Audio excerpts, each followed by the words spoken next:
Hey everybody, this is Haiku, and this is my third After Hours World of Warships video.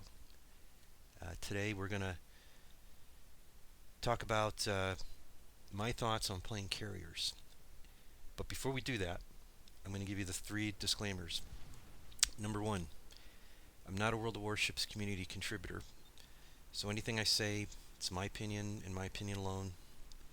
Number two, don't take anything I say or do as advice on how to play the game, because I suck, and so will you if you actually try to do what I do. And then finally, and most importantly, number three, listening to this video requires a 2-drink minimum, and I am satisfying that today by having a neat glass of Old Crow bourbon, which is pretty terrible. I got to be honest. And then I'm chasing that with a 16-ounce can of Beck's, which is a fine, fake German beer from, where is that? St. Louis, Missouri. Yeah. So that's what we got. So on to today's topics. My thoughts on carrier play. So I've been playing carriers since the end of March 2019. That was about 2 months after the 0.8 rework release. And I actually I actually learned to play carriers. I actually drove down, I drove about 12 hours to visit a friend of mine, an army buddy of mine. I went to visit him at the base where he's stationed, and we just spent the weekend playing World of Warships. And I had him. He actually sat with me, and he just showed me how to do everything, which for me was really valuable, because even I have a hard time watching videos, and especially following other people's play example. So I'm much more a hands-on person. I need to have like somebody right there with me, talking me through it and pointing and pushing things and stuff, so it drives it home. But that one weekend working with him, man, that was so great. And I came back in April and started playing carriers, and man, was I having fun. And I still am having fun. It's fast pace of play. I love naval history. I love naval aviation.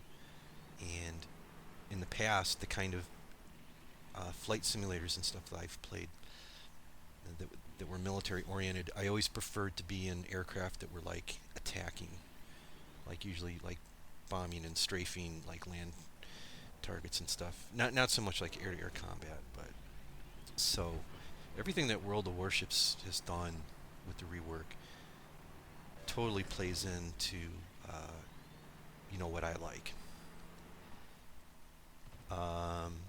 Let's see. But specifically, so my thoughts on playing carriers. So I asked my friend, the one that I visited, who showed me how to play carriers. I asked him. I said, because I've thought about this a lot. But I asked him. I said, when you see a carrier in game, what are your expectations? And what he told me was this. He said, timely, damage over time. Not really sure what that means. I mean, I know what damage over time is, but timely, it's just like you kind of take the damage when and where you can get it. But so there's that. And then there's initial spotting at the start of the match. There's spotting around the map when needed throughout the match. Supporting weak flanks and flushing hiding ships. So I found that really interesting, because nowhere is there a comment like, go forth, penetrate the enemy's front, and sink as many ships as possible. And the thing is, before the rework, I think that's basically what you did with carriers. I didn't play carriers before the rework, but I had seen them in game enough, and I saw how they could, in the hands of a right person, they could just absolutely just like dominate and destroy, another team. But it's not like that with the rework. if you're going to fly carriers, you need to be you need to be on board with the idea that you're just another player on the team, and you know pretty much you're going to be playing a support role. And even when you go into a random match and decide you're just going to farm damage, I can tell you that you're statistically you're not going to do more than twice the average damage for that carrier in a match. And by that I mean, if you're playing, say, let's say you're playing the Lexington, okay?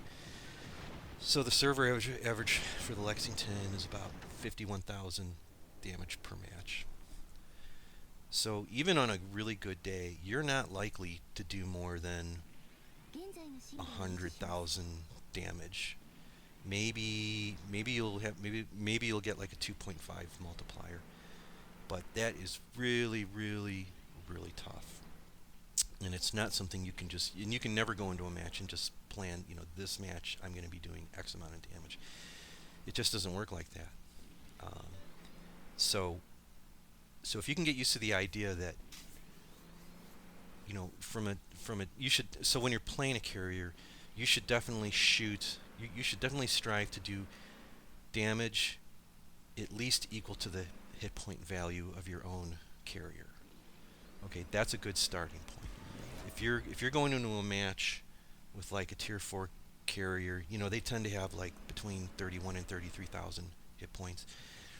If you can play that carrier and you can consistently do about 30,000 damage, that's a really good foundation, and you can build on that, and you can get to the point where you are having games where you're doing 60, maybe 70,000 damage, which is like a 2 or 2, getting to be a 2.5 multiplier. So, but it's not likely that you're just gonna jump into a match and your planes are just gonna like tear through the enemy and you're gonna sink 5 or more ships, sink 4 more ships. For me, a good match, if I sink three ships, that's actually pretty good. I have had Krakens, but those are really, really tough to get. Um, so start with some reasonable expectations with regards to like how much damage you're going to be doing. Um, let's see. And also understand that when you're playing carriers, you do need to have a high point captain. So you want to get to the point where all of your carriers have at least a 12-point captain. Anything less than 12 point, and you're just increasing the size of the mountain that you have to climb in order to keep up with your teammates and perform in a satisfactory way. So that's something to think about. Um, outside of that, there are 2 ways you can play carriers. You can totally be the team support guy, and you can do those things that my friend was saying. You can doing the spotting, supporting the weak flanks, flushing hiding ships, that kind of thing. Or you can just go in and you can say, screw it, I'm just going to farm damage this match and have at it. There's pros and cons to both styles of play. I totally think it's okay once in a while just to go into a match and just be selfish and do what you want to do. It's like you're not a slave to the rest of your team. Because let me tell you, even when you're working really hard to support your team, everybody's a critic and nobody's going to be happy with what you're doing. Like does very rarely does an individual ship get called out for the way they play. Maybe the only time, if clearly they're just like staying in the back, trying to do just trying to avoid damage. That's pretty obvious.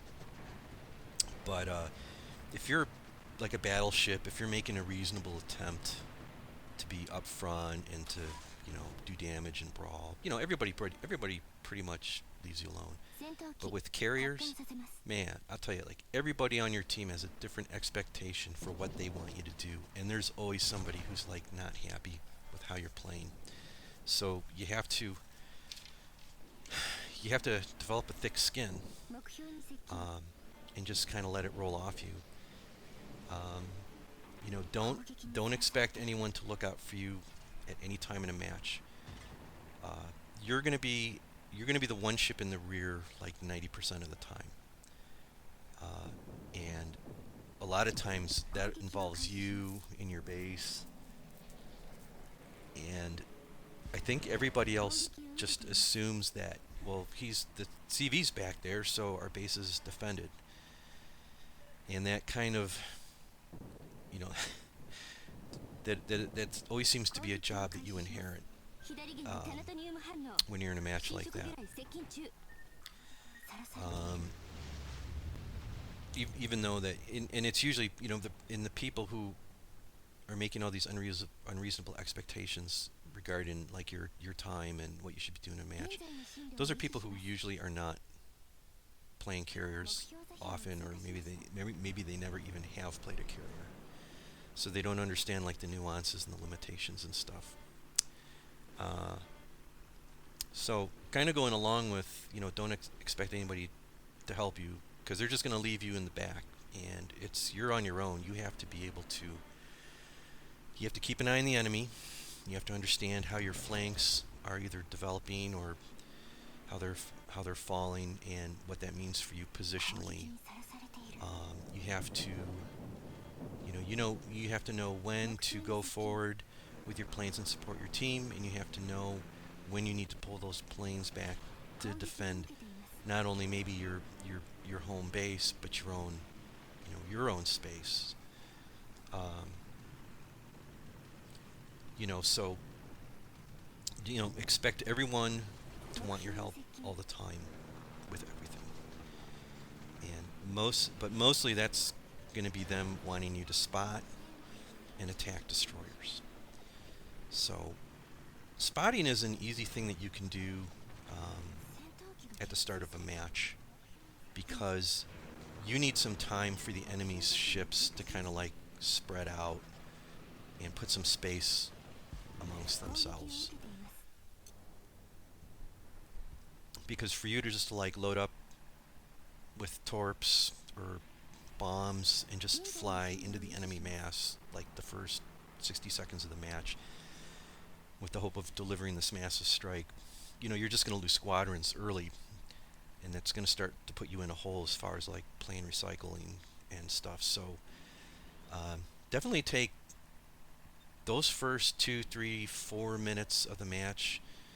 Don't feel that you have to immediately start attacking. Take your time, spot for your team, let them see how the enemy's ships are setting up for the match, and that also gives you some time to scout out enemy ships that you think are going to be vulnerable to you, in your torpedo bombers and your dive bombers.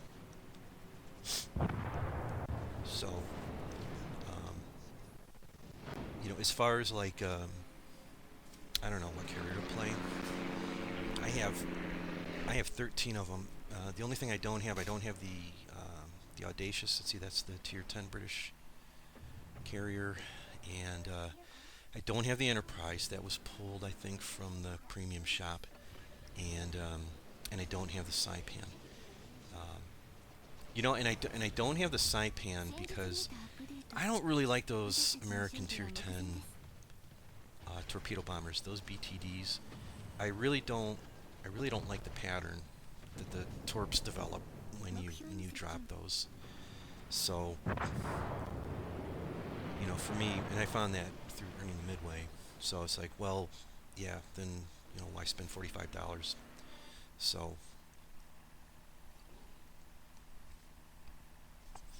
I am looking forward to hopefully World of Warships developing out, um, more CVs, either premiums or maybe another line. I could see them, since we've already jumped the shark with all the, you know, Russian battleships and everything. You know, why stop there? Why not? The French should have some carriers. Why not an Italian carrier? Um, it is it is World of Warship, so I fully expect there to be a Russian CV line at some point. But that'll be okay because it's more it's a little more variety, and it's more fun sinking ships with planes, which is pretty cool. So we kind of breezed over this, but in this match there was a point where I did two attack runs on a Thunder. Um, I had I did one attack run with AP bombs, and in one strike I hit with all three AP bombs and did the maximum 25,500 damage in three citadels. And then I followed that up with a torpedo run on it, and I think I did like another. Um, I think I did another like 12,000 damage because in those two strikes I did a total of like 37,000 damage on that Thunder, which I was really pleased with. That was Lord Zath right there, who just survived right at the right at the end. He definitely had his hands full with his team because we had two Kremlins and we had a Smolensk. So um, that was a fun match. That was fun. I like seeing the community contributors in game. It doesn't really happen too often. So I think that's about it. Um, Give me your thoughts on playing carriers. I hope what I said was helpful. Feel free to ask some questions in the comments below. And everybody, peace out.